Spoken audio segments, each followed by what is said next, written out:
नमस्ते। हम हमारे नए एपिसोड के साथ आज हाजिर हैं।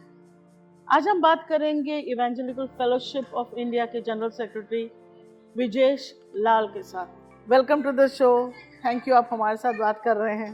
Thank you so much. थोड़ा सा आप इवेंजेलिकल फेलोशिप ऑफ इंडिया के बारे में बताएंगे? इवेंजेलिकल फेलोशिप ऑफ इंडिया एक अम्ब्रेला बॉडी है जिसकी शुरुआत 1951 में हुई थी और आज ये करीब 65,000 कलीसियाओं का प्रतिनिधित्व करती है। करीब 200 मसीही संस्थाएं इसका हिस्सा हैं और ये एक अम्ब्रेला बॉडी है जो भारत में मसीहियों की आवाज़ बनती है, मसीहियों को एकता में जोड़ती है और कलीसिया की काबिलियत कैपेसिटी बढ़ाने का कार्य करती है।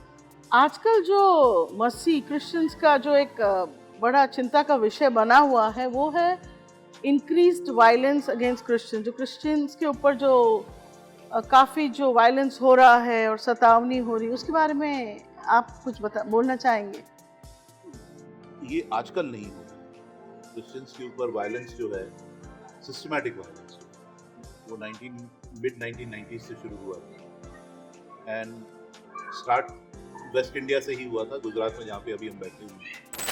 1996 ऑनवर्ड्स हमने देखा कि systematic violence against the Christian community काफ़ी तेज़ हो गया और लेकिन 2014 के बाद से इसमें जो तेज़ी आई है वो अनप्रेसिडेंटेड है। EFI कई सालों से वायलेंस का रिकॉर्ड रखता है, 1998 से वायलेंस का रिकॉर्ड रखता है और 2009 से एनुअल रिपोर्ट निकाल रहा है।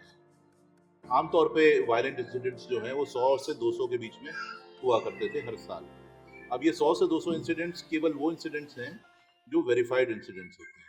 मैं आपको ये बता दूं कि भारत बहुत बड़ा है, कई चीज़ें तो सुनने में नहीं आती, जो चीज़ें सुनने में आती हैं उसमें से केवल थोड़ी वेरीफाई हो पाती हैं, जो वेरीफाई हो पाती हैं केवल वो रिपोर्ट में जाती हैं। तो वो 100 से 200 के बीच में होता था हर साल, लेकिन अब तो हम पिछले साल हमने 600 पार कर दिया और इस साल तो हम अक्टूबर में ही 650 पार कर चुके हैं। तो वायलेंस जो है वो लगातार बढ़ती जा रही है। हर दिन 5 से 6 घटनाएं होती हैं। अभी जब मैं आपसे बात कर रहा हूँ, अभी आधे घंटे पहले आपके अहमदाबाद में एक घटना गुजरी है जहाँ पे एक मसीही दंपति को पकड़ करके पुलिस थाने ले गए थे। फोन पे बात की गई, पुलिस से बात की गई तो अभी उनको छोड़ दिया गया है, लेकिन उनके ऊपर भी वही आरोप है। एक शब्द है कन्वर्जन, धर्मांतरण, उस शब्द का बहुत बेहतर तरीके से इस्तेमाल किया गया है। एक बोगी बनाई गई है मसीहियों को प्रताड़ित करने के लिए, मसीहियों के खिलाफ में प्रोपेगेंडा करने के लिए, मसीहियों की गुडविल खराब करने के लिए।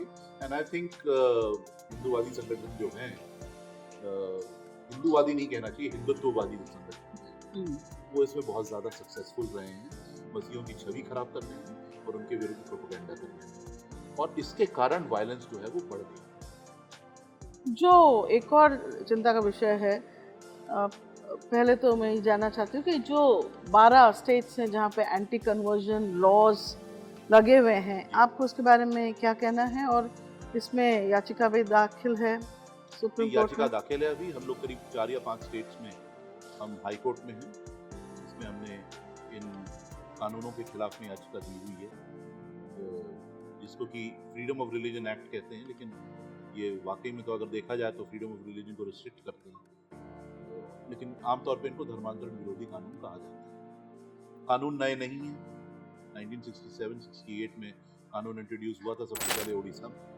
उसके बाद मध्य प्रदेश में। मध्य प्रदेश का जब विभाजन हुआ तो छत्तीसगढ़ ने वही कानून इनहेरिट किया। अरुणाचल प्रदेश में भी पास हुआ था, लेकिन वहाँ पे रूल्स फ्रेम नहीं है तो कानून अभी वहाँ पे इम्प्लीमेंटेड नहीं है। और ये 2 तरह का कानून है, धर्मांतरण विरोधी कानून जो है वो भी 2 तरीके का है। पहले जो कानून बनाया गया 67 में, 68 में, वो अलग किस्म का था। That basically asked a question, वो सवाल ये करता था कि क्या मुझे किसी का धर्म बदलने का अधिकार है? जवाब था नहीं, मुझे अधिकार नहीं है।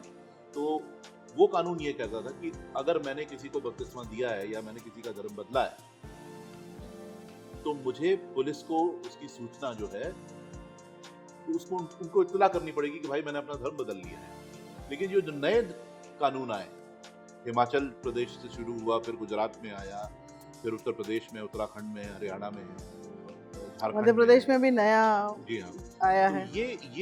ये धर्मांतरण विरोधी कानून थोड़ा अलग है। ये दूसरा सवाल पूछता है, ये सवाल ये पूछता है कि क्या मैं, जो भारत का एक नागरिक है, क्या मुझे अधिकार है कि मैं अपना धर्म बदल सकता हूं या नहीं? और ये कानून उसका जवाब देता है कि नहीं, मुझे अधिकार नहीं है। इसलिए मुझे सरकार से पहले परमिशन लेनी पड़ेगी कि भाई मैं अपना धर्म बदलना चाहता हूँ, फॉर्म भरना पड़ेगा, फॉर्म में इंफॉर्मेशन देनी पड़ेगी, मैं क्यों अपना धर्म बदल रहा हूँ, कौन कौन मेरे धर्मांतरण में शामिल है, कौन मुझे धर्मांतरण कर रहा है, वगैरह वगैरह वगैरह वगैरह। उसके बाद तफ्तीश होगी, इन्वेस्टिगेशन होगा, और उसके बाद में अगर सरकार चाहे तो मुझे परमिशन देगी, नहीं चाहेगी तो मेरे से परमिशन ले लेगी। और अगर मैं फिर भी जाकर के अपना धर्म बदलता हूँ तो मुझे उत्तर प्रदेश के कानून के हिसाब से आजीवन कारावास मिल सकता है। आजीवन कारावास की सजा रेप के केस में नहीं होती, लेकिन मुझे धर्मांतरण पे आजीवन कारावास मिल सकता है। तो आपका इसमें क्या कहना है? इन कानूनों को बनाया पॉलिटिकल रीजंस की वजह से है, और ये बहुत सोच समझ करके बनाया है कि ये कानून जब यहाँ पे है तो इसका खुल करके आप दुरुपयोग करिए। तो जिन स्टेट्स में मसीहियों को पकड़ करके जेलों में डाला जा रहा है, और उत्तर प्रदेश में तो 600 से ऊपर लोगों को जेल में डाला जा चुका है, और आज जब मैं आपसे बात कर रहा हूं तो करीब 70 से 80 लोग अभी भी जेल में पाए जाते हैं। कोई भी आपके खिलाफ में ये लांछन लगा सकता है, आरोप लगा सकता है आपके ऊपर कि आप लोगों को का धर्मांतरण कर रहे थे, और आपको ये सिद्ध करना पड़ेगा कि नहीं, मैं नहीं कर रहा था, मैं दोषी नहीं हूं। वो ओनस ऑफ प्रूविंग आपके ऊपर आ जाता है। ठीक है, तो इसके कारण सिर्फ उत्तर प्रदेश में नहीं, छत्तीसगढ़ में भी, मध्य प्रदेश में भी, उत्तराखंड में भी, हरियाणा में भी इस कानून का दुरुपयोग हो रहा है, और दुरुपयोग करने वाले वही हिंदुत्ववादी संगठन हैं जो इसका दुरुपयोग करते। जिन स्टेट्स में कानून नहीं है अभी तक, उन स्टेट्स में it is deemed to be there. जैसे महाराष्ट्र हो गया, वहां की पुलिस ऐसा बिहेव करती कि यहाँ पे भी कानून अभी नहीं है। अभी अमित शाह ने महाराष्ट्र इलेक्शन के पहले कहा है कि वो महाराष्ट्र में भी धर्मांतरण विरोधी कानून ले आएंगे, है ना। अश्विनी उपाध्याय करके इनके एक वकील हैं भाजपा के, उन्होंने एक याचिका लगाई थी कि पूरे देश में जो है वो धर्मांतरण विरोधी कानून लगाया जाए, और उस याचिका के विरुद्ध में भी हम EFI के लोग जो हैं, हमने याचिका लगाई है, औरों के साथ में भी और भी पटिशनर्स हैं उसमें, हमने भी उसमें अपने आप को इम्प्लीड किया हुआ है कि नहीं, ऐसा नहीं होना चाहिए। तो धर्मांतरण विरोधी कानून जो है, पहली चीज तो ये संविधान विरोधी है, ठीक है, संविधान के मूल्यों से मैच नहीं खाते। दूसरी चीज पॉलिटिकल रीजंस के लिए बनाए गए हैं, और तीसरी चीज इनका दुरुपयोग हो रहा है लोगों को सताने के लिए। अब फर्ज करिए कि आप एक पादरी हैं या कोई क्रिश्चियन है, और मैं आपके ऊपर आरोप लगा दूं कि आप धर्मांतरण कर रहे थे, आपको जेल हो जाएगी, आपको बेल पे निकलने में महीना भर लग जाएगा या 1.5 महीना लग जाएगा। लोग तो ऐसे भी हैं जिनको 7-7 महीने लगे हैं, लोग ऐसे भी हैं जिनको अपनी बेल लेने के लिए सुप्रीम कोर्ट जाना पड़ रहा है। इससे ज्यादा शर्म की बात हो नहीं सकती, क्योंकि सुप्रीम कोर्ट ने कहा है bail is the exception not the rule. ठीक है, फिर उसके बाद में आपका केस चलेगा, मान लीजिए आपको बेल मिल भी गई, उसके बाद आपका सालों साल केस चलता रहेगा। अल्टीमेटली आप इनोसेंट साबित होंगे, लेकिन जस्टिस लेने की प्रक्रिया आपके लिए सजा बन जाती है। The process becomes punishment. Yes. और इस तरीके से सिस्टमैटिकली मसीही समुदाय को हैरास किया। फाइनेंशियली आप ड्रेन होंगे, वकीलों को आप रखेंगे। एक गांव में रहने वाले पादरी जिसकी तनख्वाह 1000 या 1500 रुपया है या 2000 रुपये है, उसके पास में इतने संसाधन नहीं होते कि वो अपनी रक्षा अपने आप कर सके। और भारतीय कलीसिया को ये सोचना पड़ेगा कि ऐसे समय में, जबकि ये लांछन नहीं बोलना चाहिए, ये आरोप इतना ज्यादा कलीसिया के ऊपर, उनके अगुओं के ऊपर, खासतौर से गांव के पादरियों के ऊपर आ रहा है, तो भारत की कलीसिया की क्या जिम्मेदारी बनती है ऐसे पास्टर्स की। गोइंग फॉरवर्ड आप क्या करना चाहते हैं, क्या मतलब सॉल्यूशंस आप सजेस्ट कर रहे हैं वायलेंस कम करने के लिए? आप लोग सरकार से बात कर रहे हैं या कुछ और? वायलेंस कम करने के लिए हम सरकार से आज बात नहीं कर रहे, हम बहुत पहले से करते हैं। इसके पहले की जो सरकारें थी वो सुनती थी, ये सरकार सुनती भी नहीं। सुप्रीम कोर्ट में एक याचिका लगाई हुई है, आज बिशप मचाडो उसमें है, मैं हूँ उसमें, और डॉक्टर माइकल विलियम्स हैं, AC माइकल हैं, और उस याचिका में हमने ये बात की है सुप्रीम कोर्ट से कि भाई ये डेटा है हमारे पास, मसीहियों के ऊपर जो सताव हो रहे हैं, जो अटैक्स हो रहे हैं, वो ये डेटा, हमको जो सूचना मिली है वो ये है। आप एक स्पेशल इन्वेस्टिगेटिव टीम बनाइए, उसमें देखिए ये सूचना सही है या नहीं है। अगर सूचना सही है तो जस्टिस दीजिए, केवल इतनी प्रार्थना है हमारी। उस पर सरकार ने जो एफिडेविट पास किया है, उस एफिडेविट में उसका जवाब देते हुए, याचिका का जवाब देते हुए हमको पूरी तरह से ब्लास्ट कर दिया, बोल दिया सरासर झूठ बोल रहे हैं। इनकी जो याचिका है, it is filled with oblique purposes, I am just coating them. ये ऐसे मोटिव से भरी हुई है जो मोटिव जो है देश हित में नहीं है। तो सरकार ने बहुत स्ट्रॉन्ग स्टैंड लिया। तो सुनने की बात तो और, वो ये साफ साफ कह रहे हैं कि आप झूठ बोल रहे हैं। तो बट हम फिर भी, हम किसके पास जाएंगे? हम तो सरकार के ही पास जाएंगे। हमने सरकार को चुना है, सरकार देश चला रही है, हम सरकार के ही पास जाएंगे। इसलिए हम लगातार सरकार के पास जा रहे हैं। हम कन्फ्रंट नहीं करते उनको, हम सिर्फ ये कहते हैं आप हमारे प्रतिनिधि हो, आप इस पोजीशन पे हो कि आपको सब भारत के सब नागरिकों को देख रेख करके चलना है। आपका नागरिक मार खा रहा है, क्या आप उसके लिए कुछ कर सकते हैं? लगातार हम बात उठाते रहते हैं, अभी तक तो हमारी सुनी नहीं गई है, हो सकता है फ्यूचर में हमारी सुन ली जाए। और क्रिश्चियंस को आप क्या कह रहे हैं, क्या कर सकते हैं या क्या करा जा सकता है?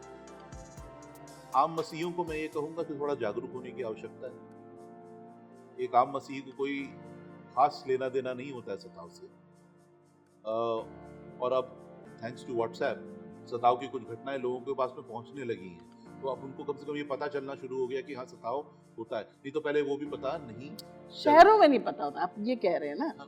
नहीं, शहरों में पता हो रहा है थैंक्स टू व्हाट्सएप, गांव में भी पता हो रहा है थैंक्स टू व्हाट्सएप। अब लोगों को धीरे धीरे, लेकिन सबको सब चीजें पता अभी भी नहीं चल रही हैं। तो पहली चीज तो अपने जानकारी रखें कि कहाँ पे क्या चल रहा है। दूसरी चीज, अगर कहीं सताव हो रहा है ना, तो आप सिर्फ अपने घर में बैठ करके प्रार्थना मत करिए। अगर जो घटना हुई है आपके घर के पास में हुई तो जाइए उसके साथ में 2 मिनट खड़े हो जाइए, उसके साथ में प्रार्थना करके आइए, उसको हिम्मत देके आइए। ये बहुत जरूरी है। तो वचन में लिखा हुआ है कि हम सब मसीह के अंग हैं। जब एक अंग तकलीफ उठाता है तो बाकी अंगों को तकलीफ होती है, ठीक है ना? अगर मेरी छीनी उंगली में मुझे चोट लगेगी तो मुझे पूरी देह में दर्द महसूस हो रहा है। यदि आप अपने आप को मसीह की कलीसिया का अंग कहते हैं और किसी और अंग को तकलीफ पहुंच रही है और आपको तकलीफ नहीं पहुंचती है, तो इसके 2 मायने हो सकते हैं। या तो आप अंग नहीं हैं, या मसीह की देह को लकवा मार गया, जो कि हो नहीं सकता, ठीक है ना? क्योंकि लेप्रेसी पेशेंट को कुछ महसूस नहीं होता है और मसीह की देह के साथ में वो हो नहीं सकता। तो अपना अवलोकन करने की आवश्यकता हमको यहाँ पर। भारत की कलीसिया को सताई हुई भारत की कलीसिया के साथ खड़ा होना सीखना पड़ेगा। जितनी पास्टर्स फेलोशिप्स हैं, हम सबसे ये कह रहे हैं, EFI के नाते हम सबसे कह रहे हैं, दिल्ली में, मुंबई में, हैदराबाद में बैठी कुछ ऑर्गेनाइजेशंस पे आप डिपेंड मत करिए। आप इस बात को जान लीजिए कि सताव आपकी डेली रियलिटी बन गई है, ठीक है ना? और आपको सताव के प्रति सकारात्मक रिस्पॉन्स दे। हमको प्रभु यीशु मसीह ने हथियार उठाने के लिए नहीं बुलाया, लेकिन संविधान के रूप में हमारे पास में एक ऐसा संसाधन मौजूद है जिसका हम इस्तेमाल कर सकते हैं। कोर्ट्स हम अभी भी जा सकते हैं, न्याय मिले ना मिले, ठीक है ना? लेकिन उच्च पालिका में तो कहीं ना कहीं न्याय हमको मिलेगा। आवाज हम अपनी उठा सकते हैं जब तक हमारे पास हमारे हक हैं। और भारत की कलीसिया को इस प्रति जागरूक होना पड़ेगा, नहीं तो बहुत मुश्किल हो जाएगा। अब दलितों के आरक्षण को ही आप ले लीजिए, ठीक है ना? मसीही दलितों को आरक्षण से वंचित रखा गया है 1950 से लेकर के अभी तक जी। आप दिल्ली में जंतर मंतर पे बुला लीजिए लोगों को कि भैया दलितों के आरक्षण के लिए हमको अपनी आवाज उठानी है, आप जंतर मंतर पे जमा हो जाइए या सिग्नेचर कैंपेन चला लीजिए, ठीक है? 200 लोग नहीं होते वहां पे, क्योंकि हम अपने घरों से निकलना पसंद नहीं करते हैं। इसका उदाहरण मैंने बहुत क्लियर देखा है। ग्राहम स्टेन्स का नाम सुना है जी? उनको 99 में मारा था। 50,000 मसीहों ने रैली निकाली थी 99 में, जनवरी में उनको मारा था। फरवरी में रैली निकली थी, एक हफ्ते के अंदर अंदर 50,000 लोग थे इंडिया गेट पे जी। बहुत बड़ी रैली हुई, ठीक है ना?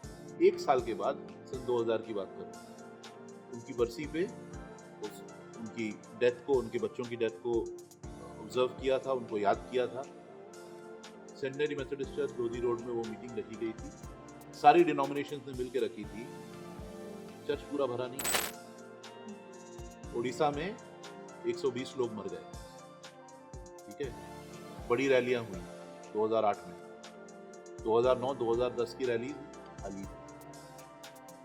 मणिपुर में पिछले 2023 से तबाही चल रही है जी। पिछले साल जब तबाही चल रही थी न्यू दिल्ली में रैली हुई, 22,000 लोग जमा हुए। इस साल रैली हुई, 2,000 लोग नहीं थे। हम बहुत जल्दी भूल जाते हैं। राम स्टेन्स को भूल गए, उड़ीसा भूल गए, मणिपुर भी भुला दे। भारत की कलीसिया को थोड़ा जागृत होना पड़ेगा। सिख अभी तक 84 नहीं भूले जी, हमारे मुसलमान भाई 2002 नहीं भूले, भूलना भी नहीं चाहिए। हम बहुत जल्दी भूल। ऑन अ पॉजिटिव नोट, कोई चीज आपको लग रही है जो मसीह, जो क्रिश्चियन समुदाय कर रहा है या करने आगे जाने वाला है, आप क्या कहना चाहिए? सताव में अपनी आशीष है।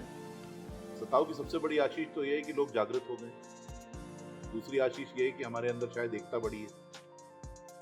हम एक दूसरे से बातचीत करने लगे। पहले एक दूसरे की शक्ल देखना पसंद नहीं करते थे, अब कम से कम एक दूसरे से बातचीत तो कर रहे हैं, क्योंकि हमको मालूम है ना, एक साथ नहीं रहेंगे तो अलग अलग परेशान किए जाएंगे हम लोग। तो मेरे ख्याल है ग्रास रूट लेवल पे यूनिटी बढ़ी है। लेकिन सबसे बड़ा जो सांत्वना मेरे दिल को मिलती है, खुशी मेरे दिल को मिलती है, इतने सताव के बावजूद भी परमेश्वर की कलीसिया भारत में बढ़ रही है। लोग प्रभु के पास में आ रहे हैं, इस बारे में कोई दो राय नहीं। वो कन्वर्जन से ही तो लोग गुस्सा होते हैं। तो कन्वर्जन तो प्रभु का काम है ना। कन्वर्जन प्रभु का काम है। प्रभु के लोगों का काम है कि जिनको प्रभु उनके पास में भेजता है उनको अकोमोडेट कर लें। हम अकोमोडेट कर रहे हैं। बल्कि ऐसे बहुत सारे लोग हैं जिन्होंने प्रभु यीशु मसीह को अपना जीवन दिया है, लेकिन वो प्रभु यीशु मसीह के पीछे चलते हैं, ऑर्गेनाइज क्रिश्चियनिटी के पीछे नहीं। जी, क्राइस्टवर्ड मूवमेंट्स की बात कर रहा हूँ। वो अपने आप को Hindu followers of Jesus Christ कहते हैं। जी, अब उनसे सरकार भी परेशान है, ऑर्गेनाइज चर्च को भी समझ में नहीं आ रहा कि उनका करें तो क्या करें। लेकिन प्रभु को अपना काम करना है, प्रभु अपना काम कर रहा है। तो ये कुछ एक मेरे लिए जो है वो उत्साह की चीजें हैं। सताव है, लेकिन सताव हमारी सबसे बड़ी समस्या नहीं। ओके। कलीसिया की सबसे बड़ी समस्या सताव नहीं है। तो आपके हिसाब से क्या सबसे बड़ी समस्या है? कहाँ से शुरू करें? सबसे पहली चीज तो हमारा नॉमिनलिज्म बहुत बहुत खतरनाक है। हम कहते हैं हम मसीही हैं, है ना? लेकिन हम कितना मसीही जीवन को जी रहे हैं? बिब्लिकल इलिटरेसी हमारे यहाँ रैंपेंट है। बाइबल है हमारे पास में, लेकिन बाइबल जानते हैं। डिसाइपलशिप की हमारे अंदर बहुत कमी है। चर्चेज में ऑर्गेनाइज होलिस्टिक डिसाइपलशिप का कोई प्रोग्राम नहीं है। लीडरशिप डेवलपमेंट की हमारे अंदर बहुत कमी है। ग्रास रूट्स में जितने पादरी हैं हमारे पास में, ज्यादातर they are all pastors because of circumstances. Seminary करके नहीं आए हैं। चंगे हुए, प्रभु को ग्रहण किया, लोगों को प्रभु के बारे में बताया, before you know it you have a congregation. अब क्योंकि तुम सबसे पहले प्रभु में आए हो तो तुम पास्टर हो गए, लेकिन आपको तो खुद कुछ नहीं मालूम बाइबल के बारे में, आप दूसरों को क्या बताओगे? ऐसे लोगों को लीडरशिप डेवलपमेंट करने की जरूरत है, बिब्लिकल लिटरेसी देने की जरूरत है। That is one problem. Another problem is कलीसिया में महिलाओं का रिप्रेजेंटेशन सबसे ज्यादा है ना? लेकिन लीडरशिप पोजीशंस पे महिलाएं नजर नहीं आती। बिल्कुल नहीं आती। ठीक है। दूसरी चीज, भारत जवान देश है हम कहते हैं। एवरेज एज हमारे देश की 28.4। जी, 65% of the population less than 29 years of age. ठीक है। कलीसिया का इतना बड़ा हिस्सा जवानों का है। हम हमारे जवानों की उपेक्षा कर रहे हैं हम लोग। उनके लिए हमारे पास में कोई सिस्टमैटिक प्रोग्राम नहीं है। ठीक है। समाज में हम अपनी गुडविल खोते जा रहे हैं। प्रोपागेंडा हमारे खिलाफ में इतना बुरा हो चुका है। 20 साल पहले, 25 साल पहले अगर किसी को सड़क पे रोक करके आपने पूछा होता ईसाइयों के बारे में क्या सोचते हो, तो कहते अच्छे लोग हैं, स्कूल चलाते हैं, अस्पताल चलाते हैं, अपने आप में रहते हैं। आज किसी को पूछ लीजिए, बोलेगा अमेरिकन एजेंट है, धर्मांतरण करते हैं। सोसाइटी में हमारी गुडविल कम होती जा रही, कोई ऑल्टरनेटिव नैरेटिव नहीं है हमारे पास। तो सताव सबसे बड़ा मुद्दा हमारे पास में नहीं। दूसरा एक और चीज है, समाज में हम इन्वॉल्व नहीं होते। जी, पवित्र इतने हो जाते हैं कि वर्शिप करो, घर में रहो, संडे को चर्च जाओ, अपना आराम से रहो, दूसरों से तो आपको कोई लेना देना नहीं है। ठीक है। सिविल सोसाइटी में हम इन्वॉल्व होते नहीं, किसी और के लिए हम आवाज उठाते नहीं। मुसलमानों को मार पड़ती है, हिंदुओं को मार पड़ती है, सिखों को मार पड़ती है, ईसाइयों में से कोई कुछ बोलता ही नहीं। कहां से शुरू करो? सताव सबसे बड़ी समस्या नहीं है। एपैथी सबसे बड़ी समस्या हमारी जो है वो एपैथी की है, डिसयूनिटी की, ठीक है ना, बिब्लिकल लिटरेसी की है। सताव बाद में आता है समस्या, लेकिन सबसे बड़ी समस्या। तो हम तो बहुत ज़्यादा एक डिप्रेसिंग पॉइंट पे आ रखे हैं। आप नहीं, क्या मैं मानते हैं? depressed व्हाट अबाउट द नहीं हूँ। यूथ? आप मैं उसमें depressed नहीं हूँ। अच्छा, ओके। क्योंकि ये सारी चीजें समस्याएं हैं, समस्याओं को ओवरकम किया जा सकता है ना। और भारत में कलीसिया का भविष्य बहुत उज्जवल है, क्योंकि प्रभु का वचन कहता है कलीसिया मैं अपनी खुद बनाऊंगा, मैं अपनी कलीसिया बनाऊंगा और लोग के फाटक उस पर प्रबल नहीं होंगे। ये उसका वचन है। इसलिए चाहे आप FCRA हटा लो, ठीक है ना, चाहे आप लाठियां चला लो, चाहे आप चर्च सर्विसेज बंद कर लो, चाहे आप पादरियों को जेल में डाल दो, कलीसिया तो जी बढ़ेगी, क्योंकि प्रभु अपनी कलीसिया बढ़ाएगा। Okay. On this positive note, I would like to end. Thank you. Thank you for speaking to us. तो आपका क्या मानना है? आप डेफिनेटली अपने विचार हमें बताएं, कमेंट्स करें हमारे वीडियो पे, लाइक करें, सब्सक्राइब जरूर कीजिएगा और शेयर भी जरूर कीजिएगा। Thank you.